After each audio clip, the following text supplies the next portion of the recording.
Hey guys, it's LSuperSonicQ here with part 2 of the FLUDD clay tutorial. So last time we got this far. Today we're going to work on kind of the neck slash body area. So, we're pretty much, like I said, going to continue right from, from FLUDD's neck. The part that extends downward from this part. So, all I'm going to do is follow the artwork for some simple shapes. So first off is kind of like, it looks kind of like a cup shape. So I'm going to kind of roll it like this, flatten it at one end, and kind of pinch it at the other.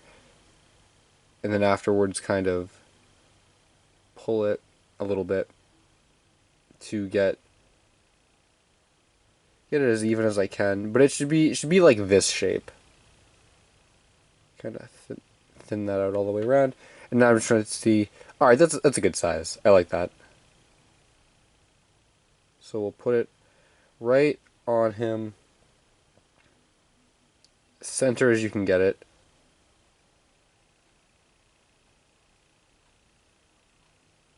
Right there is pretty good. Now the next shape is not so much a cup, but it's kind of just like a flat. Well, not flat, but it's like a long, just kind of, thin piece. It's kind of the same all the way around, like this, I guess. So I guess it'd be like a cylinder. So that's really easy. It should be a little bit thinner though, so I'm gonna make sure that it's thin, because in the artwork, FLUDD does kind of thin out at this area in his neck. So I'm gonna put it right there. I'm gonna flatten it a little bit, but you don't need to a whole lot. In fact, it might be easier too if you kind of put it on like this, and then obviously this extends too long, so then you can just kind of cut it. And as you can tell, this definitely does look thinner than this first piece we put on.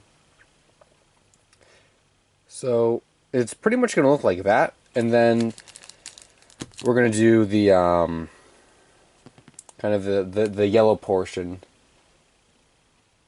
because it goes what we just did, like the gray for his neck, and it connects to a yellow piece, which then connects to like the blue pump area, and then it goes farther down. So for this, it's pretty large. All right, so make sure you got enough clay. I'm gonna do this, kind of, I guess, flatten it out, and then kind of poke the top. So it should kind of be like this shape. And that's a really good size. I like that a lot.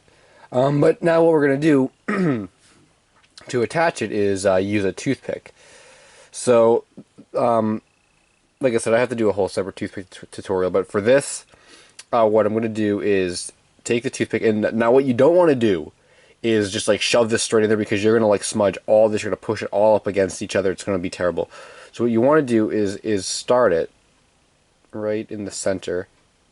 I'm trying to get it right in the center, like right here, and then just gently hold this and slowly kind of twist it into the clay.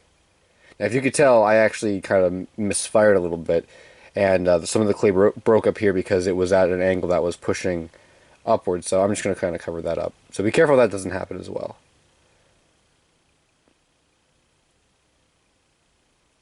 But once you carefully twist it, I mean, if you want, you can kind of like, just bring this down a little bit.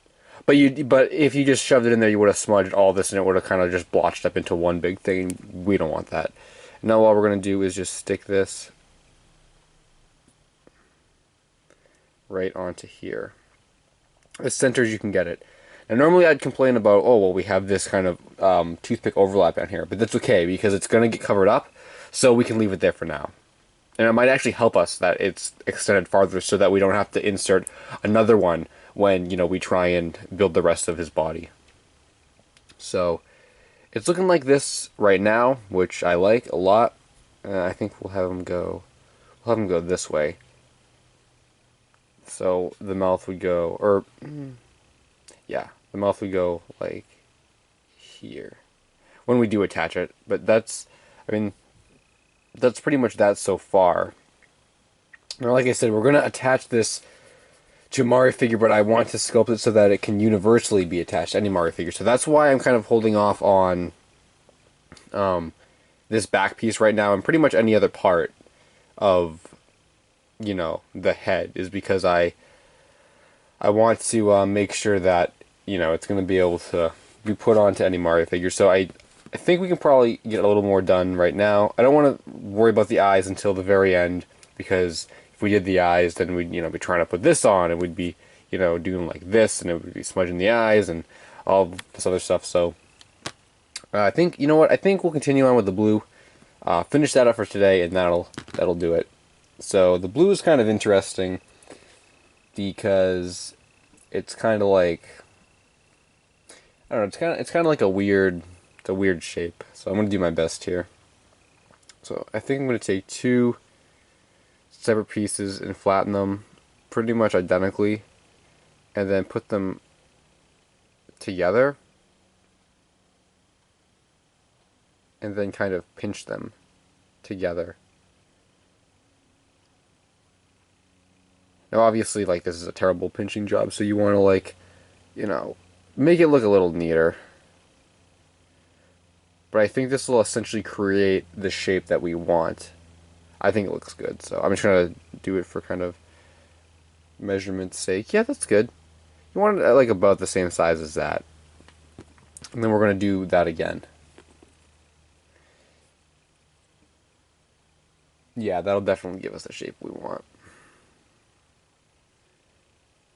So I think, like I said in part one, the last time I sculpted FLUDD was, like, I don't know, like mid-2000s or something.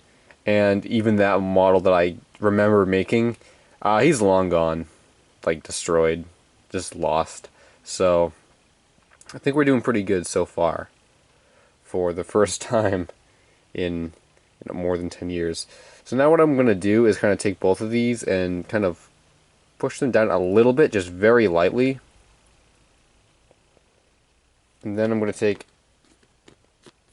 a toothpick and kind of roll the top into the bottom.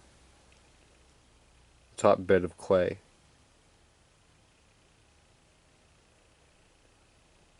Because it does kind of connect in the artwork. But you don't want to like bring this edge down. Like, you want to keep that edge. But you just want to kind of firmly connect all around it. So something like that. And then I'm just going to push it down a little bit more. Make these edges a little more defined. Just point them. Alright, it's looking good. So, something like that. And I think what actually happened is I think it's going to look better if we end up putting it on this way. So I'm just going to flip it around. And I'm sure the same thing will happen to you guys too if you did it exactly as I did. So we'll put it on like this. And it should line up pretty well. And if not, see, I have a little bit of like overlap or whatever. Then you can just kind of smush the yellow a little bit. So that it, you know, perfectly fits like that. And pretty much that's gonna do it for this part. We got pretty far, so thanks for watching, guys, and tomorrow we'll just pick it up from there. So